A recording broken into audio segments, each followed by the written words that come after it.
Konstituimi i kryesisë së re të Partisë Demokratike në rrethin e Pukës duket se është shoqëruar dhe me largimin e disa prej anëtarëve të kësaj kryesie, të cilët të shqetësuar mbi moszbatimin e rregullave, janë larguar nga takimi me dyert të mbyllura i konstituimit të kryesisë së degës lokale të Partisë Demokratike.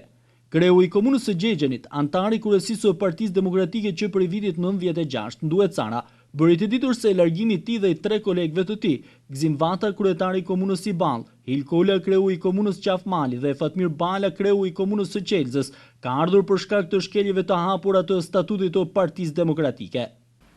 Unë së bashku me 4 anëtarë tjerë, respektivisht kryetari i komunës i Ball, Gzim Vata, kryetari i komunës Qafmali, Hilkola, dhe kryetari i komunës Qelzës, Fatmir Bala, paraqitim deklarat për tërheqje nga funksioni i antarit kryesisë degës Partisë Demokratike të rrethit Pukë. Motivacioni jonë ka qenë shkelja e statutit në procesin zgjedhor, nepotizmi i theksuar në strukturën e kryesisë, ta shoqëruar kryesia e re e degës PD-s Pukës, dhe në kryesia e kësaj partie që përfaqëson grupe familjarësh, e cila partia nuk mund të funksionojë me 2-3 persona që kërkojnë të banë prototipi i drejtimit të partisë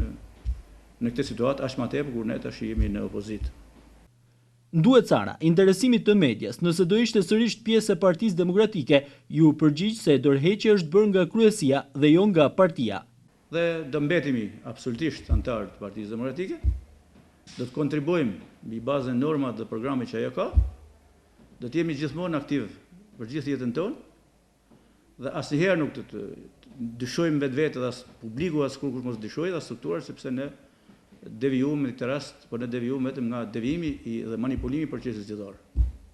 Në mbledhjen e sotme të konstituimit të kryesisë së re të Partisë Demokratike, ka rënë në sy dhe mungesa e ish deputetit Nduhe Paluca dhe kreu të Bashkisë së Pukës Beqir Arifaj.